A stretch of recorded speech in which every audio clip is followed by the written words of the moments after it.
Next month and the following month in September will mark 14 years since the House of Cards mini-arc was released under the Archie Comics license when the Sonic comic was being distributed by Archie Comics.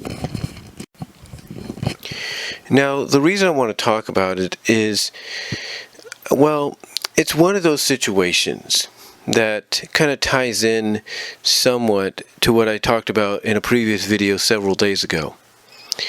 You see, several days ago I talked about how I believe had Ken Penders stayed on board much longer, I should say, a little longer, and not be let go and replaced by Ian Flynn, that I believe Ken Penders probably would have placed Fiona with Tails, because Ken, long story short, had gone on record and said that he was going to break Sonic and Fiona up mutually, which obviously would have opened the door for him to write Sonic going back to Sally, working things out with Sally, and then that would have opened the door for Fiona to possibly, get with somebody else.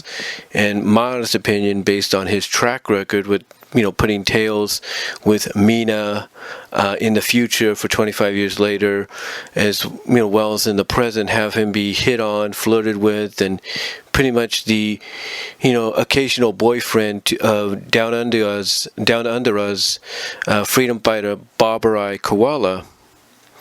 I wouldn't have put it past him to put Fiona with Tails because of that history. But the reason I also bring this up is because when Penders and Bowlers were the head writers, sharing head writing duties at the time for the book, the seeds for Tails' role here in the House of Cards miniseries were planted. But it was also a few issues prior to this that Amadeus, Tails' father, his seeds for his role in this were planted as well. Now, first with Amadeus, around 176 and 177, which were part of the 175th anniversary three-part story arc, after they were rescued and teleported to a new version of Mobotropolis, New Mobotropolis as it was called, which was built from the remains of the Nanite City by Nicole, the seeds were pretty much planted when Amadeus mentioned that their time was coming to take back control, or something to that extent. That, basically the time was coming for a change. And these seeds, I should say, would come to full growth several issues later in 178, when Amadeus tried to stage a coup with a group of citizens to try to take control away from the royal family. Now, it was also in, I think, 176 and 177 when this was hinted at, when the seeds were planted for this moment in 178 to happen. It was pretty much hinted at around 176 and 177 that there might have been some kind of personal history between the royal family and the Prower family. Now, with that said, getting back to 178, Amadeus was leading a coup. This is basically, like I say, where those seeds were planted in 176, 177. They had come to full growth, and Amadeus was, leading the charge with a coup to try to take control away from the royal family, because he pretty much believed that the royal family shouldn't be the ones running everybody's lives, that they should have some kind of council or something like that that makes the decisions, kind of like the Congress here in the United States makes the decisions that would allow for life to be, lived normally without, without somebody like a royal king or queen watching down on them from high up or something like that. So that was what Amadeus wanted to do. And Rosemary was fully supportive of him. Maybe not supportive of how he was doing it, but was supportive of his decision. And Tails, being their son, despite the fact that he didn't like what he was doing, stood by his father, because he loved his father. He just gotten his parents back not that long before, I should say, that, basically, he wanted to do what he could to stay, to support them. He wanted to stand by the side and do what he could to support them, even if it meant helping his father stage a coup. Now, Tails, on the other hand, like I said, his seeds were planted a lot earlier. His seeds were planted around between 150 and I would say 156, when bowlers and penders were still, like I said, exchanging head writing duties on the book. And these seeds were planted when Tails had caught Sonic making out with Fiona, in one of those issues. And pretty much he yelled the 3 words at Sonic, "I hate you," because of what he had witnessed. Even though Fiona tried to tell him, why him and her couldn't be a thing. But again, this plays into what I said earlier. I think they would have been a thing had Pender still stayed on board as a head writer. But that's just my opinion. But fast forward to, like I say, House of Cards 178 and 179. Basically, Tails' seeds had grown full throttle as well, become full grown as well from that moment. And it's during the exchange, the fight between him and Sonic, where Tails at first is coming to defense of his father, by attacking Sonic from behind at the jail cell, and then the fight's just spilling out into the great forest and all that, outside of the city or within the city limits and all that. Basically, not only are they fighting and Sonic's doing his best to try to defend himself from these attacks by Tails, but it's also at the same time that Amadeus and Rosemary are able to make it up to the castle, where Elias, knowing about this, is set and ready to engage Amadeus in a sword fight. And they do fight each other until Nicole, basically puts a barrier between them from basically the ground. Basically, she, creates a barrier out of the ground between Amadeus and Elias. And Elias, obviously wants to know why she did that. And she basically tells him, "Look, Your Majesty, you said not to wake your parents. I didn't do that. But you didn't say anything about your sister, Sally Acorn." And Sally's basically the one that's able to come in, not being surprised of what, the action, the first thing that both Amadeus and Elias did, when it came to taking some kind of action.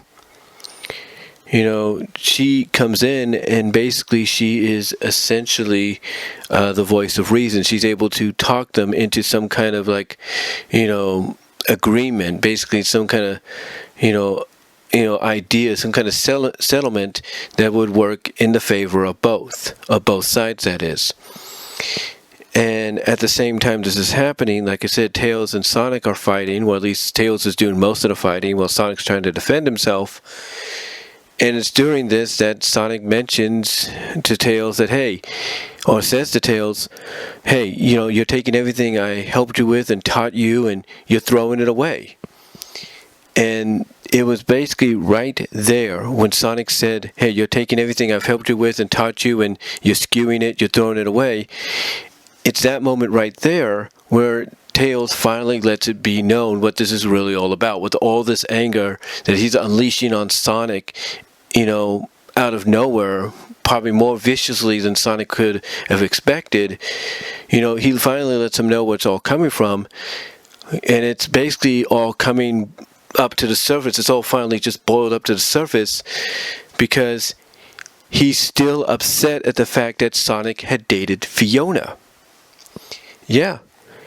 Tails' anger wasn't just to protect his family, and defend his father and all that, but it's mainly all this anger, all this viciousness that he was letting out in these attacks, that Sonic was defending himself from, trying to figure out what basically this was all about. And Tails finally lets it be known that all this anger he's had, all this anger Sonic has seen, all this viciousness that's coming out, that's pretty much been boiled up to the surface, is due to the fact that he's still angry, thoroughly angry at Sonic for dating Fiona. Which surprises Sonic, because he's like, "Wait a minute, so you're angry because you're still..." Basically, well, what I'm trying to say is, it surprises, when he says this, it surprises Sonic, because Sonic's like, "Wait a minute, you're still angry at me because of that? Because of me dating Fiona? And basically Tails, with tears in his eyes, swinging wildly, is trying to tell him, don't joke around. You knew I loved her, and yet you still went out with her. He even brings up how, Fiona, when he first met her, was an animatronic, and then, how she went with Scourge and everything. That he didn't care about all that. That what he really cares about is that Sonic knew he was in love with Fiona, and Sonic still went with her anyway. And again, I tell you, honestly, I don't think we would have gotten this kind of a moment, if Ken Penders was still on board. Because I think Ken Penders would have tried to avoid this. In all honesty, I think he would have tried to avoid this, done something similar to an extent, elsewhere, like with Sonic and another character, and not avoid something like this between the two. Or if he was going to do it, and everything, he would have Fiona get like in between them and wondering why is Tails acting like this, and finally, have Tails express why he's angry at Sonic, towards her. That could have worked too, to an extent, if he wanted to do something similar in a sense. But again, like I said, I think he would have kept Fiona around. He would have had her be with Tails, but I think before getting there, we would have had this moment happening between the two, with her getting in between, at the behest of, let's say, Nicole probably getting alerted about something going on the outside, if you catch my drift. Anyway, to get back on point here, like I said, Sonic's shocked that all this anger that Tails is just bringing out of nowhere, all this viciousness, is because of him dating Fiona. And so what does Sonic do? Sonic basically, he does what he does best. Not be an egotistic jerk. No.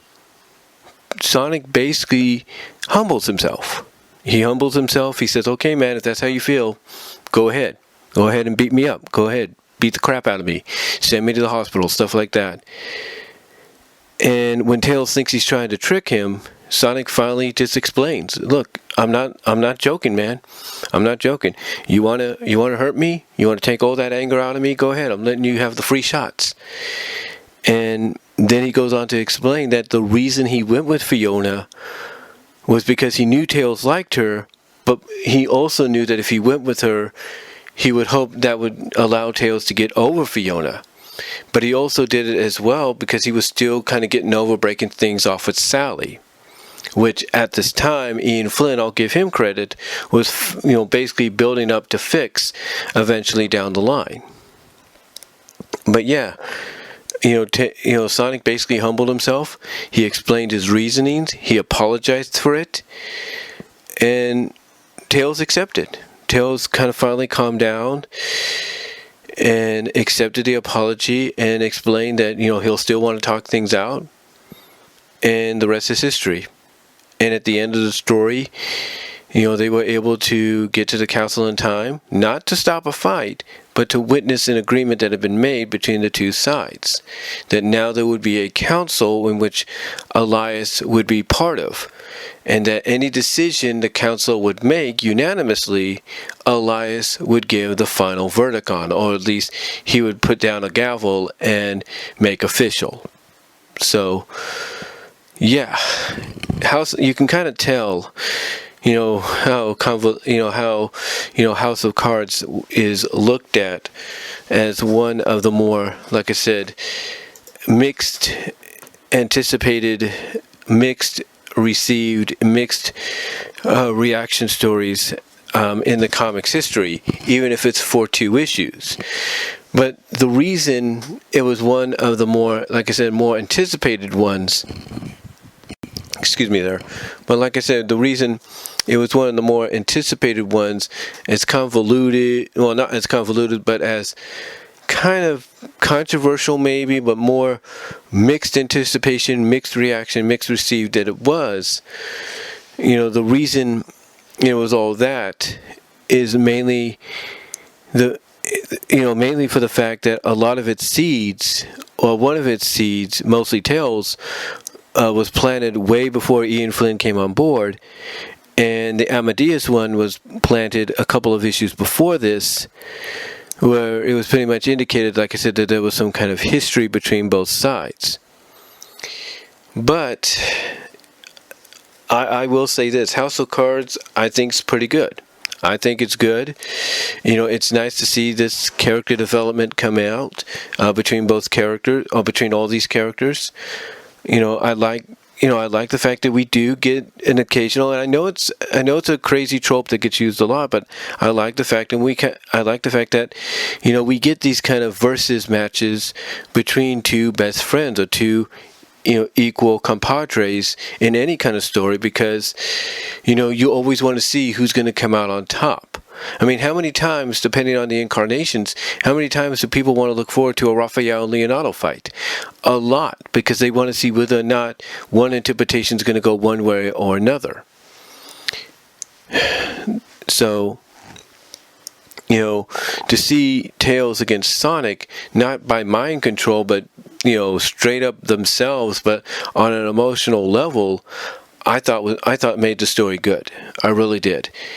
And I did like the idea that, you know, in this story, the basically the royalty, if you will, was evolving. The monarchy had evolved into more of a, you know, government body, state government, you know, country government like body, you know, with a council, the interpretation of a Congress, being created to be the ones that would finally make the decisions, and not the royal family. So I like the evolution there. I also like the fact that this is another step in us getting back to Sonic and Sally, because here, you know, we're getting a Sally again that we know fans are behind, and not a Sally that's like all angst and PTSD and all that. So overall, you know, I thought this story was good. And I do highly recommend checking it out when you get a chance. There is, I don't know if you can get it still at Amazon. I think you can. It's part of what's known as the Sonic Saga series, and it's called House of Cards. And like I said, I recommend checking it out. I think you'll thoroughly enjoy it. But anyway, though, guys, that's all I'm going to say on it. Let me know what your thoughts are down below. Comment if you like in the live chat during the premiere. And I will talk to you all later. Like the video. Peace.